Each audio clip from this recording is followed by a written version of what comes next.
Okay,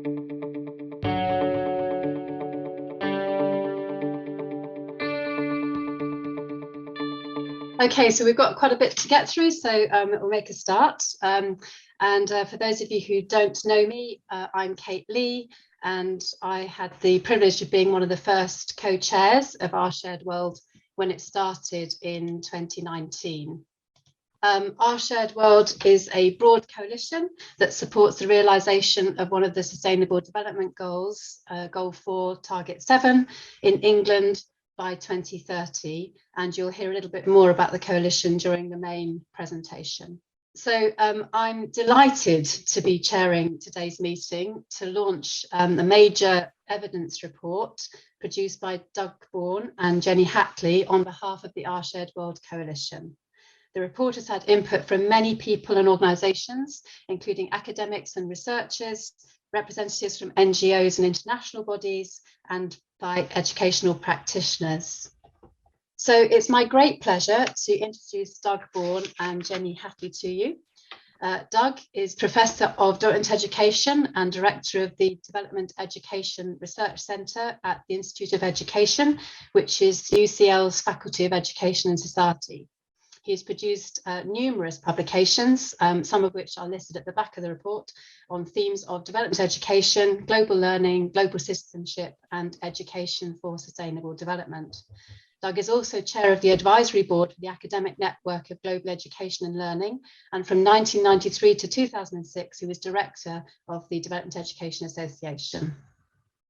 Jenny is based at Bath Spa University, where, through higher education and research, she seeks to develop a critical approach to global citizenship, social justice, and how education can be responsive to changing global agendas.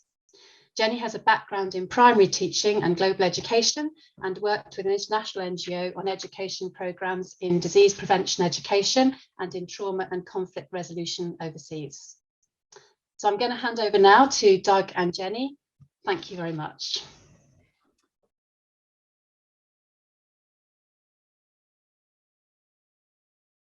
So I'm with Jenny. We've been responsible for producing this report on Target 4.7 of the Sustainable Development Goals, looking at the evidence, the impact in schools in England, and it's particularly focused on England, our research and evidence. So just to bear that in mind, although we do make some reference to things happening elsewhere in the world, in the context of a report, mainly as a way of just contextualizing what's happening in England compared to elsewhere. Next slide, please. So the main thing we wanted to talk about is today, it was just talking about the main themes to arrive from the rise from the report, but also to identify what do we now do with this evidence. How do we then take it forward in terms of influencing policymakers, practitioners, and people engaged in research in this field? And how do we use the themes that have emerged in the report to engage a far broader grouping of organisations and bodies? Because I think one of the main themes that we've found is actually a lot of the issues that we've identified as evidence that relates to the aims of Our Shared World and Target 4.7 are taking place within many sectors of English education, but not always necessarily using the same language that many of us, particularly who've worked in this field for some time, might have used. So that's one of the things we wanted to look at. Next slide, please. But before we do that, I think it's important we recognise the changing context within which we're working. When Our Shared World was set up a few years ago, there was an emerging social campaign around climate justice. It was before the global pandemic, and obviously it's before the war in Europe. And so what I think is important to recognise that when we start to think what the Sustainable Development Goals means and the aims of Sustainable Development Goals, that actually the global context has changed quite dramatically already in the third decade of the 21st century. And I think it's important we recognise that, and the sense in which one of the things that things we need to consider in taking forward the themes in the report is to recognise how we actually respond to the changing global context. to be nimble and aware to react, yet at the same time not losing sight of our arching goal and mission. But also, I think we still need to remember that many of the things that have been behind a lot of the areas that many of us have been involved in for a number of years, we are operating with an educational climate and societal climate where neoliberal thinking, particularly within education, still remains paramount and dominant. The emphasis on testing and examinations and a very individualized form of learning, which became exacerbated, as we know, by the pandemic. Next slide, please. And I just want to say a couple of things about our shared world in addition to what Kate did in an introduction. And I think one of the things that's been important about our shared world is we're bringing together lots of organizations in this field of environment, global, peace, human rights, and cultural education, is the sense in which there's a wide range of organizations very committed to these themes, but not necessarily just seeing them in their particular silo, but very much recognizing that there are broader goals and objectives around wanting to secure a more sustainable, fairer, peaceful, and resilient world. And one of the things that our shared world has been able to do is to engage a wide range of organizations across England and with some contacts internationally. And that, to me, recognizes the extent to which the themes that we're talking about this evening very much resonate with quite a wide range of people engaged in our areas of work. Next slide, please. So one of the things that to say in terms of this report is has a distinct identity in terms of being produced by the Development Education Research Centre in partnership with Bath Spa University, where both Jenny and I work, in partnership with our shared world. But in a sense, it's also deliberately been badged as a research paper because as part of a number of research documents that my centre has been responsible for producing over the last 10 years or so. And there's a sense in which there's a growing body of evidence in England related to many of the themes that we're going to be talking about that I think we need to do much more, I think, in sharing to a broader audience. Next slide, please. So one of the things that we're wanted to do in this research for this report was to provide evidence of current engagement, particularly academic research evidence, but might also be evidence from NGOs and professional bodies, ways in which the themes of Target 4.7 of the Sustainable Development Goals were being reflected within current practice within England. And I think what we wanted to do was, whilst recognizing that there are a number of themes, which are the ones mentioned on the screen about sustainable development, human rights, gender equality, peace, cultural diversity, and global citizenship, there is a sense in which there's an increasing coming together of a number of these themes. And that was one of the things we particularly wanted to see, the extent to which that was happening. Because as we know, and those of us who have been involved in this area of work for a number of years, there's been a tendency for lots of these areas to operate very much as what we would call silos, often because of funding from particular government departments or bodies. And there hasn't been that sense of sharing of ideas and that common fertilization of thinking, which I think which has been one overarching goal of our shared world.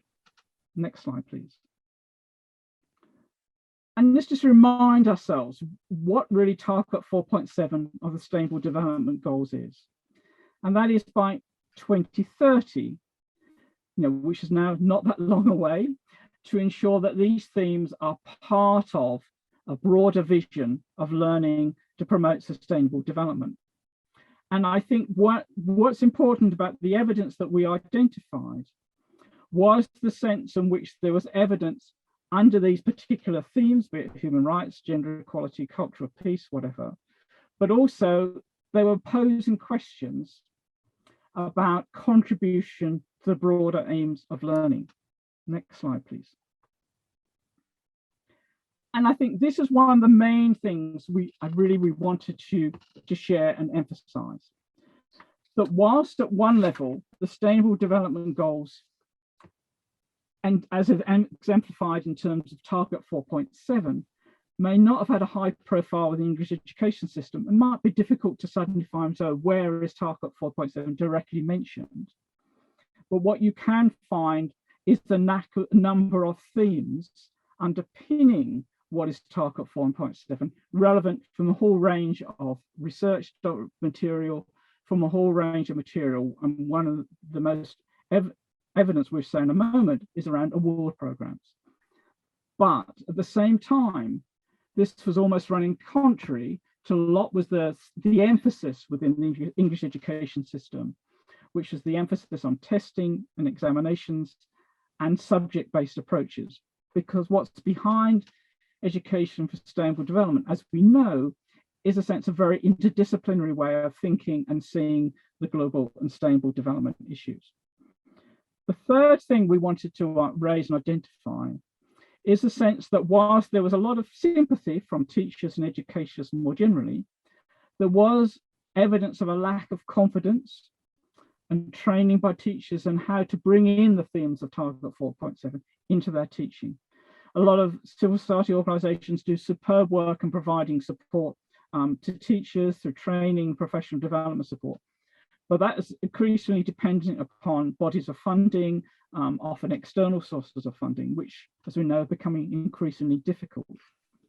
But we also found that there was all this wealth of ongoing activity from a range of civil society organisations and professional bodies, much of which was in response to requests and demands from teachers, who often were responding to demands from young people about how they can learn more about global and sustainable development issues. Next slide, please. And so one of the things we particularly wanted to look at was what sort of statistical data could we find? And these are some of the data we found, which is that the extent to which, through a range of programs identified by, often led by NGOs, sometimes with government funding, sometimes without government funding, but it shows that you could find a whole range of schools engaged in one or often more of these activities, these award programs or sponsoring particular programs. And I think that to us, we found from gathering evidence, reflected something that if you added all this together, you are finding that the vast majority of schools in England were in one way or another addressing elements of the themes of Target 4.7 on Sustainable Development Goals. And with that, I'll pass on to Jenny. Thank you, Doug. And as Doug has just mentioned, there has been a real appetite from young people, from teachers, to learn more about SDG 4.7. And that has raised questions really about the purpose of education. Our evidence, as Doug mentioned, covers really the last sort of 3 to 5 years in education. And that has captured such a tumultuous time of change, not least because of the pandemic. And during the pandemic, you didn't have to look very far online before you found a conversation and a debate going on about what the purpose of education is, and how the pandemic particularly has provided an opportunity to ask some questions, revisit old questions, and really continue thinking about what the purpose of education should be. And so our report of evidence is really reflexive to the ongoing times, really, and it's captured some of that movement and some of that refreshed thinking that's been going on. And there are several themes of the purpose of education which have really stood out and which have come from a sort of agreement, really, not just from those debates that I mentioned, but from academia and from international institutions such as UNESCO and PISA about, a consensus of what the purpose of education should be. Some of those themes include the ability to move beyond a narrow economistic view of education. Doug mentioned the neoliberal focus and dominance that there has been in education, was actually what the evidence is showing us is that we want to move, that we don't want it to predominantly focus on that economics. We want to also move into helping young people to be caring and engaged citizens and contributing actively to their societies.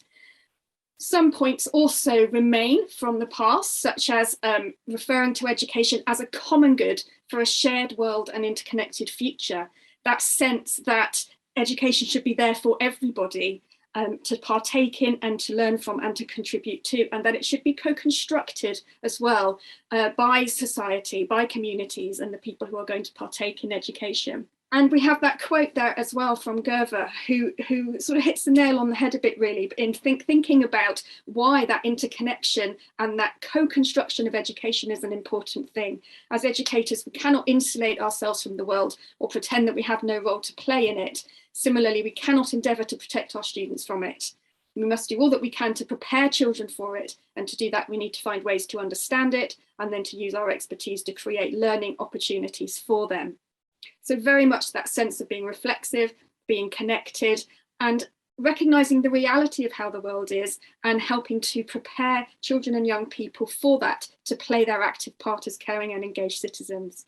And in doing so, and in recognising that interconnection, we move from seeing things in silos, in their separate areas, distinct from each other, to really taking a holistic approach. And this is something which the Sustainable Development Goals promote anyway, the need to really see them as connected and how one interrelates with another.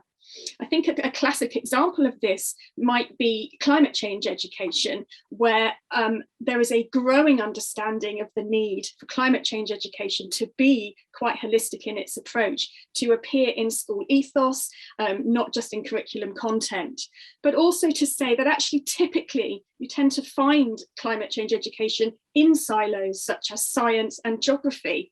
You don't often find it across the curriculum and in the ethos of the school. And so that holistic approach is important, and there's a growing consensus of the need to make sure it's holistic. And in doing so, we really have an opportunity to really think about the needs of the learners and address the voices of those who have traditionally been marginalised. One of the core commitments of the SDGs is that to really tackle inequality, and paying real attention to the voices of those who have perhaps had less of a voice or perhaps even no voice in education is an important way of doing that.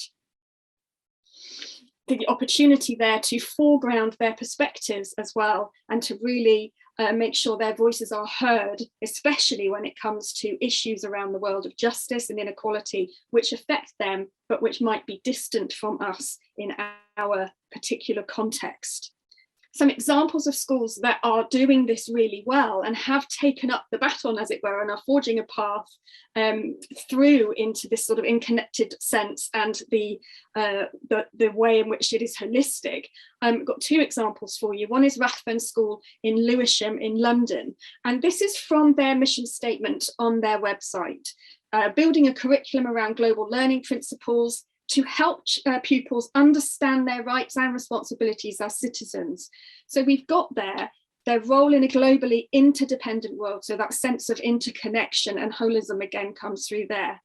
A focus on justice, interdependence, sustainability, enabling teachers as well. I think that's quite key, enabling of teachers to help the pupils think in terms of social justice, critical thinking about global issues, young people really able to ask key questions which are on their minds and which they have a burning desire to ask, actually, and making sure that the classroom is a place where they can do that in a safe space, where these things are known for being important and respected, and that helps us along that path towards sustainability and social justice and active, engaged citizens.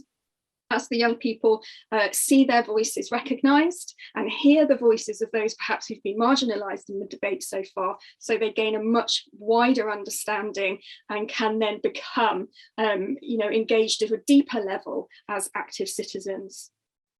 The second example for you is from the Elizabeth Garrett Anderson School in Islington in London, and they've really taken up the baton here in a very specific way as well, thinking about making a commitment to anti-racist education. School must be a place where difficult and uncomfortable truths are tackled to support everyone. So again, that sense of really foregrounding the voices of those who may have been marginalised in education thus far, taking a big step there towards social justice and that deeper sense of engagement for young people. education plays a critical role in tackling injustice and discrimination of all kinds, and we must ensure we are supporting our students, both through the curriculum and the building and developing of skills and knowledge to question racism wherever they encounter it. So again, it's about enabling young people to be able to have those conversations and discussions and gain that deeper understanding in a very connected way, linking it to issues of justice and the foregrounding of marginalised voices. And of course, that all comes down to really listening to young people. And there is some very, very encouraging and in fact inspiring work going on, which we write about in our report, where schools and organisations are really consulting the voices of young people that they work with and who are in their communities.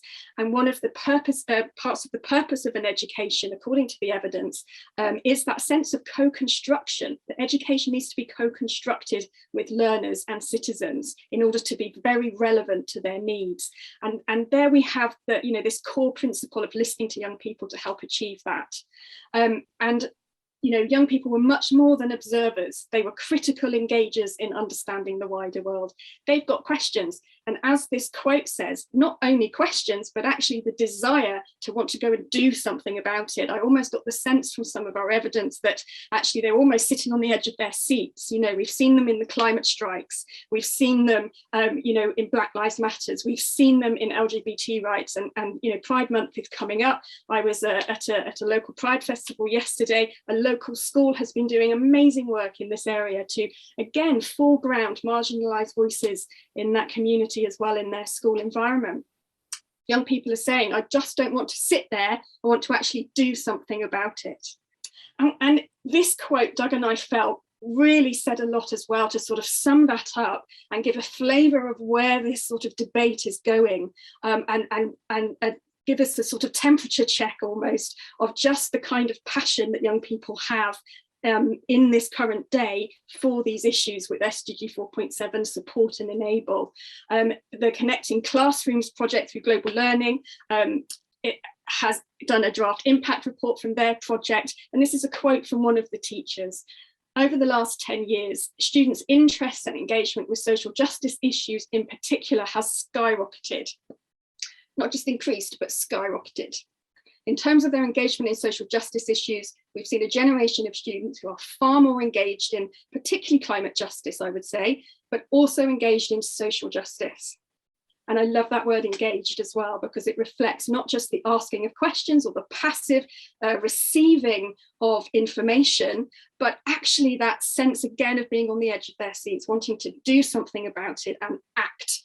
And that definitely fulfills that sense of the purpose of education in helping young people to become engaged and active, caring citizens. So thinking of all the evidence together across the themes of SDG 4.7 and mindful of that purpose of education, there are some key recommendations which we are making today. So to enable the themes to have a bigger impact in schools and on learners, we're recommending that all schools firstly should be made aware of the SDGs, in particular target 4.7, and be encouraged to reflect them in their teaching and learning. Now we know that at the moment teachers lack confidence in quite how to do that. So if I skip to point 3 there, the body is responsible for both the initial training and the continuing professional development of teachers. So both sides there, the initial training and the CPD of teachers, should be resourced and supported to enable all teachers to have the skills that they need and crucially the confidence that they need and which they're saying they lack to include these things within the classroom and within teaching and learning. Back to point 2, the Department for Education. We also think it should create a process to measure the progress that all schools are making on including the SDGs and target 4.7. The UK government has to report on progress across the UK, and that would be an excellent way of being able to capture the evidence from schools on a more ongoing basis, and to be able then, of course, to spot where resources and support might be needed. And then the last one there, all schools should be encouraged to consider how they are including a social purpose in their visions and mission statements. That brings us back to that core purpose of education, that it is a common good, there for the benefit of all, and the engagement with social justice And that sense again of young people being on the edges of their seats to get engaged, to be involved and be active and engaged and caring members of their societies. So we're posing some key questions for you to debate and discuss today, and these will form the work that we're going to do shortly in our discussion groups. Firstly, what do you see as the priority themes for our shared world to take forward, considering this report? What do you think we should focus on? What do you see as the priority target groups to influence based on the evidence in the report? How can the themes and issues raised in the report actually reach practitioners? What would you see as the main focus of such lobbying for priority target groups? And in your specific role in the work that you do, what are some of the actions you could do to promote the evidence from this report? If you would like to contact Doug or myself, then those are our contact emails at our institutions, and the link on the screen there will take you directly to the report, and you can download a copy of that as well for use. Might help you also to think about, you'll have the evidence in your hands to be able to disseminate further.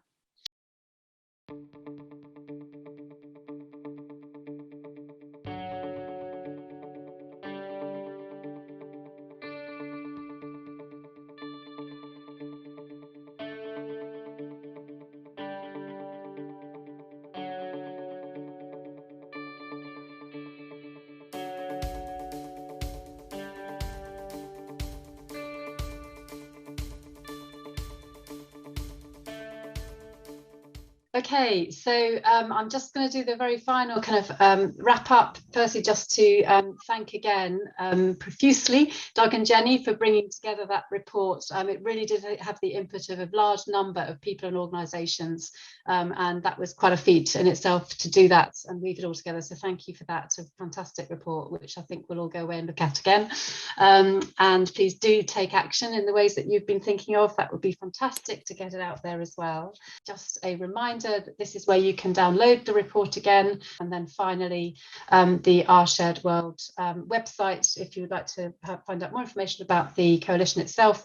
It's open to anyone to join, so please do take a look at that if you're not already involved, and thank you to all those who are and have been supporting this work all along. It's been really lovely to see you again today, so thank you very much for that.